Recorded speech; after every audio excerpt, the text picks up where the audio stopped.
성도 여러분, 오늘은 9월 11일 목요일입니다. 하나님 말씀은 창세기 42장 18절에서 38절입니다. 21절 말씀 보면은 그들이 서로 말하되 우리가 아우의 일로 말미암아 범죄하였도다. 그가 우리에게 애걸할 때에 그 마음의 괴로움을 보고도 듣지 아니하였으므로 이 괴로움이 우리에게 임하도다. 여러분, 지금 요셉 앞에 형들이 와서 머리를 조아리고 있습니다. 그들은 곡식을 사러 왔다가 그만 정탐꾼으로 오인을 당하고 지금 붙잡힌 상태에 있습니다.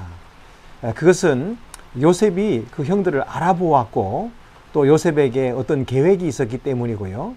또 형들은 요셉을 만났지만은 그것이 요셉인 줄 알지 못했습니다.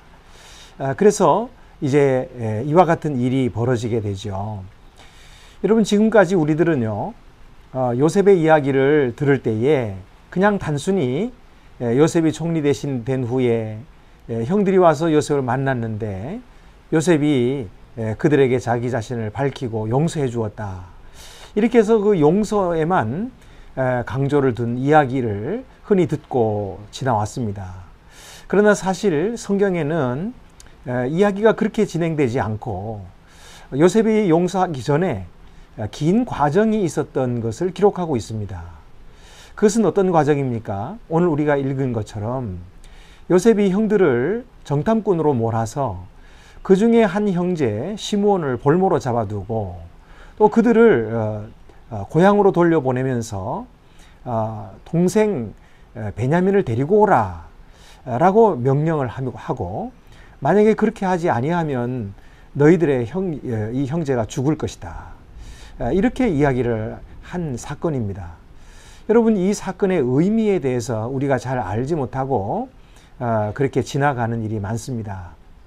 그런데 사실은 이 요셉과 형들의 만남과 그리고 요셉의 용서 사이에 끼어 있는 이 사건이 화해라고 하는 주제에서 얼마나 중요한 사건인지 모릅니다.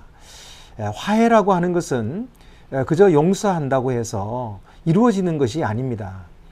용서라고 하는 것은 언제든지 일방적으로도 용서할 수 있지요. 그러나 화해는 한쪽이 용서한다고 해서 된 일이 아닙니다. 쌍방이 이루어져야 하는 것이 화해죠. 성경에서 말씀하는 것은 용서도 귀중하지만 화해가 더 소중하다는 것이죠. 그리고 이 화해는 어떻게 이루어지는 것입니까? 그것은 반드시 회개를 통해서 이루어지는 것입니다. 자기들의 잘못을 깨닫고 또 자기들이 행한 일에 고통이 얼마나 심한가 하는 것을 이해해야 되죠. 그런데 그 이해를 위해서는 실제로 자신들이 고통을 당하고 고난을 받기 전에는 이해할 수 없는 것입니다. 자, 그래서 여러분, 요셉은 계획에 의해서 형제들이 이 아픔과 고통을 느낄 수 있는 그런 이 사건을 진행하고 있는 것입니다. 여러분, 여기에서 시므온을 남겨둔 채로 그들이 이제 곡식을 가지고 가는데 곡식 자루에서 무엇을 발견합니까? 돈을 발견합니다. 이것을 보고 형제들은 두려워하고 또 가나안 땅에 갔을 때 아버지도 두려워하지요. 그들이 왜 두려워했을까요? 이유는 두 가지가 있을 수 있습니다. 첫째는 그들이 돈을 내지 않고 곡식을 그냥 가져온 도둑이 됐다는 뜻이고요. 또 한 가지 가능성은 뭐냐 하면 붙잡힌 시므온을 그들이 판값을 가져왔다, 이렇게 볼 수도 있는 거죠.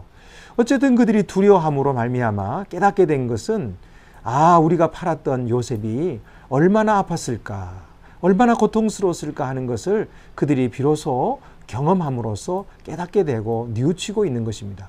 그들의 뉘우치는 말을 듣고 요셉도 슬퍼하고 또 아파하는 모습을 보게 됩니다. 여러분, 오늘도 하나님께서 우리를 고통 속에 두시는 이유가 무엇일까 한번 생각해 보십시다.